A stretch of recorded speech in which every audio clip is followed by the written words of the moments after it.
Une ancienne vidéo de Grace Coutinho vient de gâcher la communication de sa propre campagne, oui je le veux, mettant en difficulté la marche qu'elle a elle-même annoncée.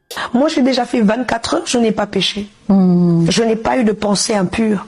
Cette vidéo fait allusion à son récent discours adressé à la nation où elle affirmait: les différentes plateformes des jeunes se sont mobilisées dans les 26 provinces pour écouter la jeunesse congolaise, mais surtout pour porter sa voix. Et malheureusement, elle s'est fait rattraper par la réalité. Nangina rappelé na grâce que nord na sud Kivu les a occupés. Donc, grâce à la suspect, ministre de la mise en jeunesse, à sa sondage n'a pas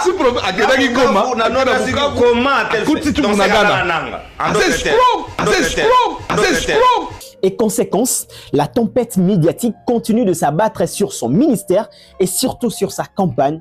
Oui, je le veux. Patrick Mouyaya a rappelé récemment que le gouvernement de la République ne s'est jamais exprimé officiellement concernant un changement à la Constitution. Le gouvernement est une institution. Poser la question de savoir si c'était la ministre de la Jeunesse qui parlait ou si c'était une actrice politique dans le cadre de ses actions. L'autre question, c'est, elle parle au nom de qui? D'autres voix de la jeunesse s'élèvent pour réclamer l'annulation pure et simple de la marche qui est prévue le 12 août. Chers jeunes, les 12, il n'y aura pas marche. Et je demande au cabinet de cette dame d'annuler cette histoire. Mais dans les discours de la ministre de la Jeunesse, il y a deux éléments, deux révélations qui retiennent mon attention. Regardez la vidéo là où elle met en scène le favoritisme. Oui, je le peux.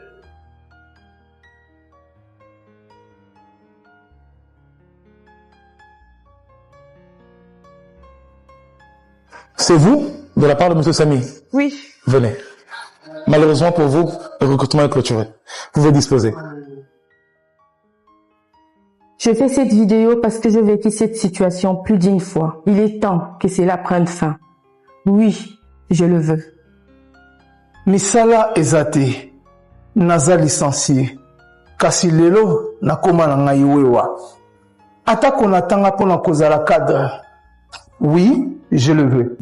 Selon elle, il faudrait changer la constitution pour mettre fin à ces mauvaises pratiques. Posons-nous la question. Comment est-elle devenue ministre? Oh, tu entends? Comment est-elle devenue ministre? Si on s'en tient à l'exemple qu'elle dénonce, n'a-t-elle pas bénéficié de ce même système?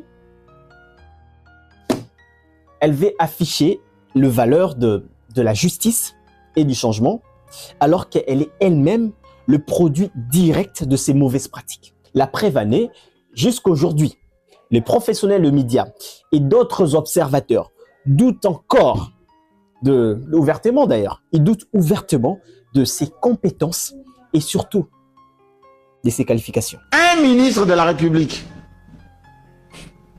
et qui s'occupe de la jeunesse de la République. Ça veut dire 70% des Congolais qui commettent des fautes des Français dans un discours. Sous d'autres cieux, il est viré par ce qu'on appelle la clameur publique. Est-ce que ceci ne lui est pas excusable? J'ai dit la clameur publique. Je ne dis pas qu'il faut parler le français comme Voltaire. Mais le raisonnement, la conception, le fond. Nous qui enseignons à l'université, qu'est-ce que nous disent les enseignants? Nous devons avoir des modèles de référence. Donc dans un état sérieux, un ministre de la République, on l'aurait viré depuis bien longtemps. On l'aurait viré automatiquement. Ça veut dire que ça ne souffre d'aucun doute. Ça veut dire que l'exemplarité. Un ministre, c'est un serviteur de la République. Et c'est celui qui coordonne l'action gouvernementale dans les domaines. Mais, quand vous dites Chancellor Gopamba... Il y a un deuxième élément dans son intervention qui a retenu mon attention. Notre diaspora, elle injecte chaque année près de 2 milliards de dollars dans notre économie. Nous ne sommes pas seulement l'avenir, nous sommes déjà le présent. Sur ce point-là, je suis d'accord. En fait, sans mentir, je suis d'accord. Parce que la diaspora congolaise est un moteur vital pour notre pays. Ces Congolais de l'étranger se battent quotidiennement pour subvenir aux besoins de leur famille et faire vivre notre pays. Mais dire que c'est la Constitution qui freine leur investissement, c'est faux. C'est faux et je vais vous prouver. C'est faux parce que ces témoignages nous prouvent.